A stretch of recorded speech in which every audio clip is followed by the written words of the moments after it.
ये हावड़ा जो हज़ारों लोगों का सपना, हज़ारों लोगों का मेहनत सब एक साथ आकर मिलता है। और कहीं ना कहीं जो सपना होता है सब उनका कहीं साकार भी होता है। तो देख सकते हो पूरा, और हम भी इसी आस में आए आज।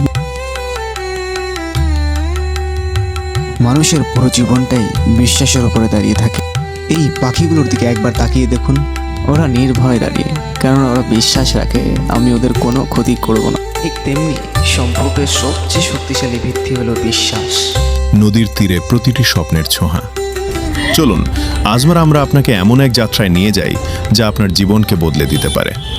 গঙ্গার জলধারা আমাদের জীবনের প্রবাহের কথা মনে করিয়ে দেয়, শিখিয়ে দেয় যে সুখ ও দুঃখ একে অপরের পরে আসে। যখন আমরা মন্দিরে প্রবেশ করি তখন প্রভুর দর্শন এবং ঘণ্টার ধ্বনি মনকে গভীর শান্তিতে ভরিয়ে দেয়। ফুলের থালাগুলো সাজানো হয়েছে ভক্তির সাথে।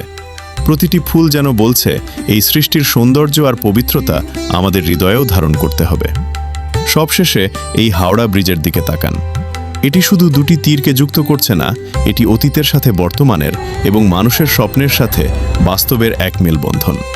এই নদীর ঘাটে বসা মানুষগুলোর দিকে তাকিয়ে দেখুন, কত স্বপ্ন, কত কোলাহল, আর তার মাঝেই বয়ে চলেছে এক অদ্ভুত শান্তি। এই কোলাহলের মাঝেও নিজেকে খোঁজার এই যে চেষ্টা, এটাই জীবনের আসল রহস্য। মন্দিরের গর্ভগৃহে যখন ঈশ্বরের মূর্তিটি আপনার চোখে পড়বে তখন মনে হবে বাইরের সমস্ত অস্থিরতা যেন মুহূর্তেই মিলিয়ে গেছে। তাই আসুন, জীবনের এই দীর্ঘ পথে আমরা শুধু বাহ্যিক ঐশ্বর্যের পেছনে না ছুটে নিজের ভেতরের আলো জ্বালাই। এই যাত্রা যেমন সুন্দর তেমনি এর গন্তব্য পরম শান্তির।